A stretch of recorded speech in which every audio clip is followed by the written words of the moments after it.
Madam Mayor and Council, I thank you for the opportunity to be here this evening. On behalf of Chuck Reed and the Reed firm, we thank you for your continued confidence in us to perform the audit. And in this case, it was for year-end September 20th, 23. Our report is dated June 25th. Your report to the data collection folks, which is the central gathering place for financial statements that your grantors access to get copies of the city's audit. It was presented timely, and tonight was just a formal presentation. Although not required, we prefer to come before you and give you a little insight of what the report says and be available for any questions. With that said, I'd like to call your attention to about the third page in. It's the first page on our letterhead, and it's called Independent Auditor's Report. And I'll pause for just a moment and let you guys have a chance to find that.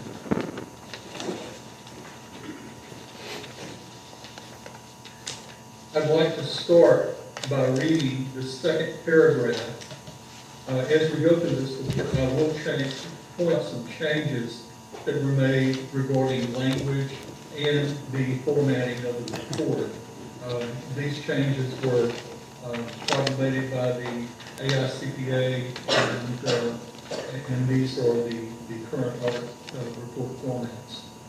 In our opinion, the financial statements referred to above present fairly in all material respects the respective financial position of the governmental activities, the business type activities, and each major fund of the city of Bevil as of September the 30th, 2023, and the respective changes in financial position and where applicable, cash flows thereof for the year then ended in accordance with accounting principles generally accepted in the United States of America.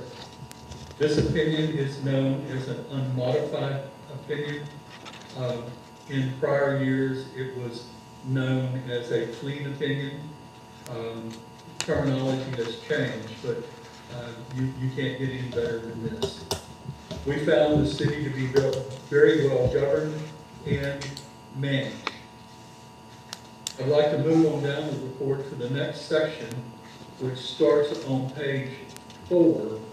It's titled Management's Discussion and Analysis. There's a lot of historical information here, a lot of comparative information, and I would encourage you to go through this, and you might compare it back to prior year audit reports. This compares 2022 to the current year, 2023. The next section of the report, beginning on page, I'm getting there.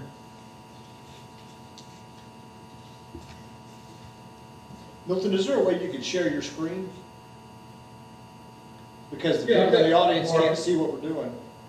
I've got it kind of marked up, but I don't Okay, mind sharing. well, never mind. Just thought I'd ask you.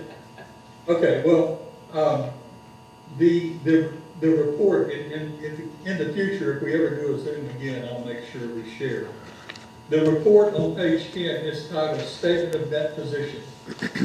Net position, this particular statement combines the governmental activities, which is your general fund, and the business type activities, which is your water sewer fund.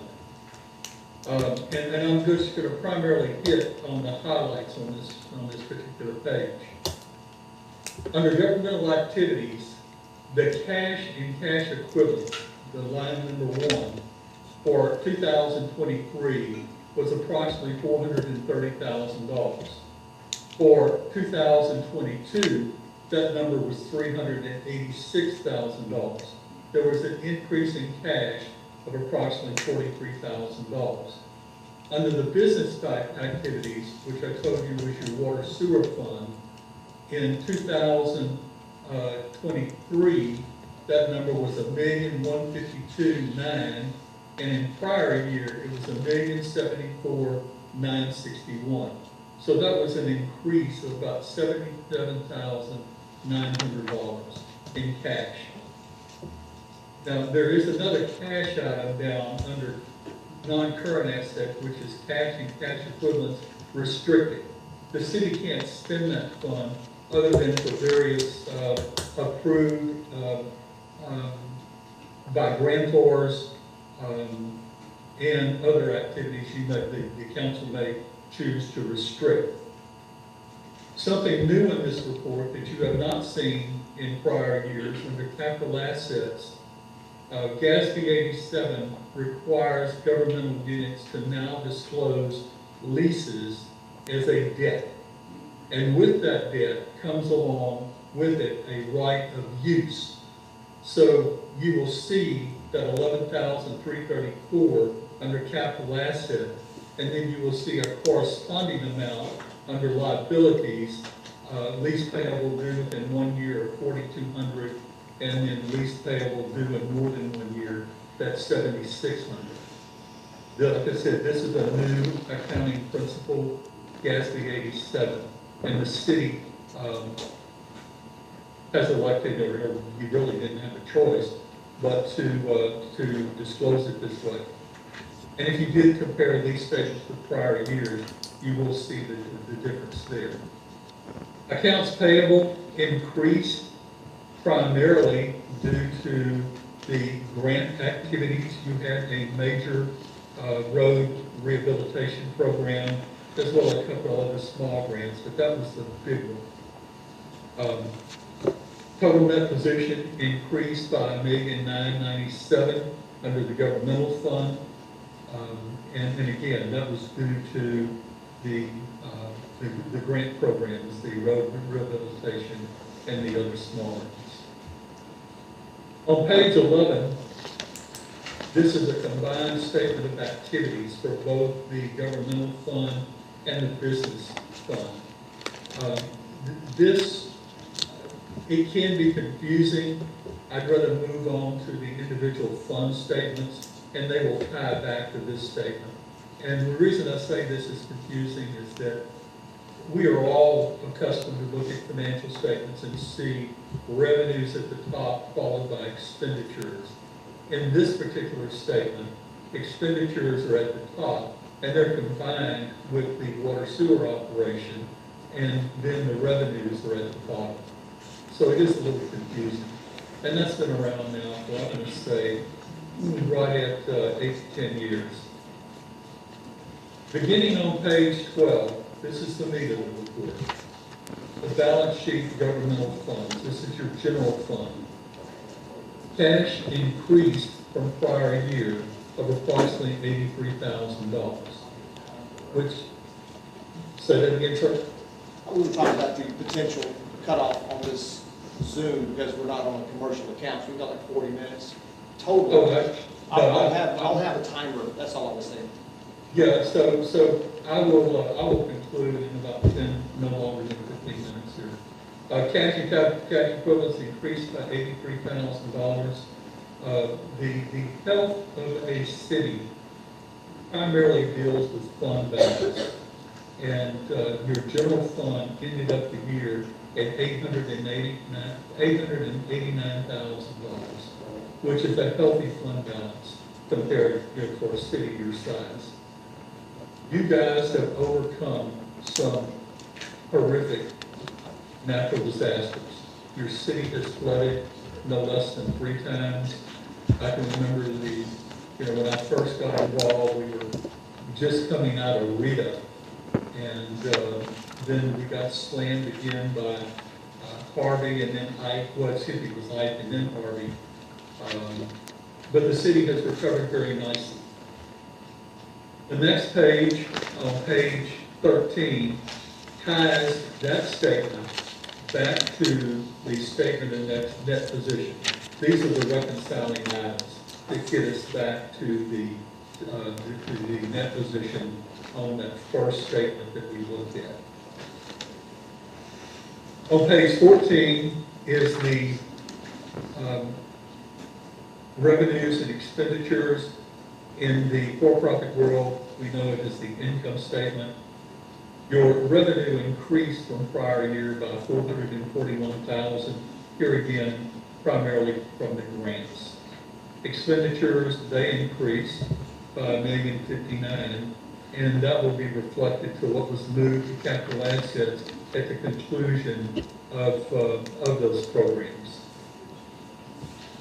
All in all, the fund balance, like I said, was $889,426. The next page on 15 ties that statement back to that funny looking statement I showed you where the expenditures were stated first, followed by the revenues. So here are the reconciling items that will tie those two statements back.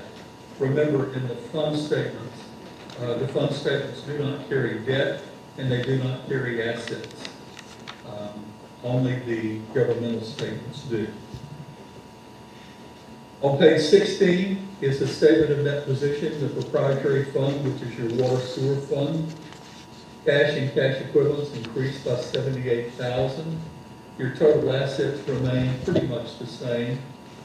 Last year there was $7,540,000. This year $7,547,000. Water sewer funds are designed to break even at best. If you come up with a little gain there, that shows that you're managing it very well. The fund balance increased by $54,900, and again, that shows health. The next page is the changes in net position of the proprietary fund, which is water sewer. This is known in the for-profit world as the income statement for that water sewer fund.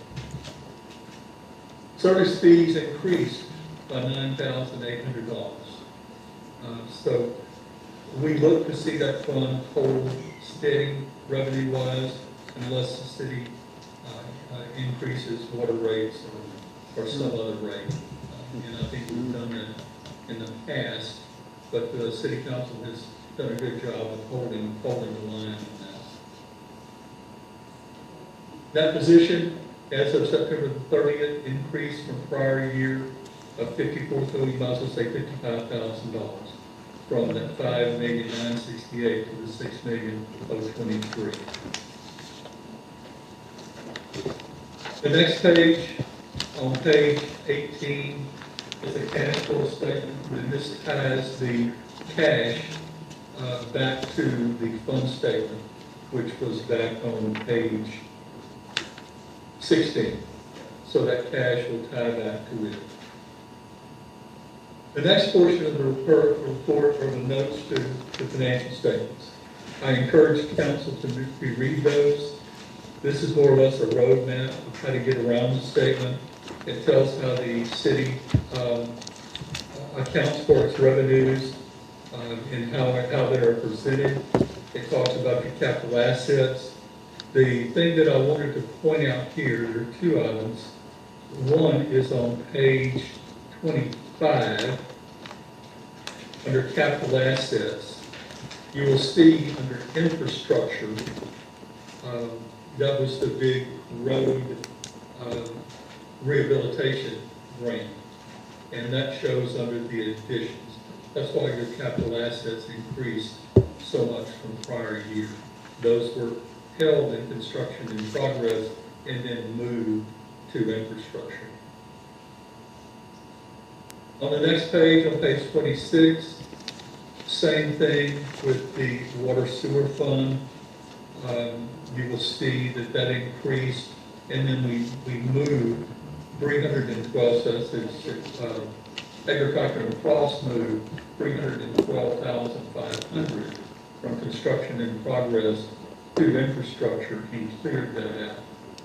You had in prior years what was known as the drinking water grant. On page 27, note number 7, here's the disclosure of the new accounting standard implementation. GASB 87, a lease is required to be recognized a lease liability and an intangible right to use lease asset. And you saw that number on the first page, and this ties back along with a payment schedule, and we imputed interest, although it's not a true debt, but it is debt. but it's disclosed as if you went down to the bank and borrowed the money rather than entered into a lease.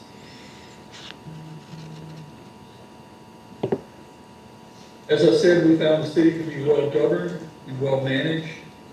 I will say that council has done an exemplary job of holding to your budget. If there was any criticism at all, it could be that we may need to do a little more budgeting amendments. But here again, that's something that you control. It's not any criticism that would impact your audit report. But you're doing a good job of holding the line there. With that, that includes the presentation. I would be more than happy to answer questions. Any questions that I don't have an answer to, you are welcome to call me, or if you have a question at a later time and you want to call me, please feel free to do so. Just a quick statement. Your internal controls, since you engage the services of Edgar Franklin Cross to support you accounting-wise, are pretty tight. They do a real good job of reconciling, and of course, that's 30 days behind, but it gives you a good indication of what's going on. So, Madam Mayor and Council, that concludes my presentation. Milt, I have a quick statement. Just to clarify, our lease, that is for our copy machine, and that's the only lease that we have. Is that correct? That is correct. Okay, that's all I needed. Thank you, sir. Appreciate your time. You're very welcome. I have one question. What is the budgeting amendment? What is the budgeting, what, sir? Budgeting amendment. Did I hear you correctly? He's questioning the comment you made about a budgeting amendment. To make changes. Expenditures, you adopt a budget every year. And that particular budget is your roadmap of how you spend your money. If an item is budgeted, there is no need to come back to council to have it approved as an expenditure. If it's an unbudgeted item, then you would need a budget amendment to include that item, and then you would need council approval prior to that money being spent. An example, you get down the road and all of a sudden you have to replace a bunch of pumps in the water sewer area, and those pumps were not budgeted. You would come back and do a budget amendment. Council would either approve or disapprove the expenditure, and the amended budget would reflect that charge. If you had a line item that you were maxed out of and you needed to spend a little more money, you would need to come back to council and increase that line item through a budget amendment.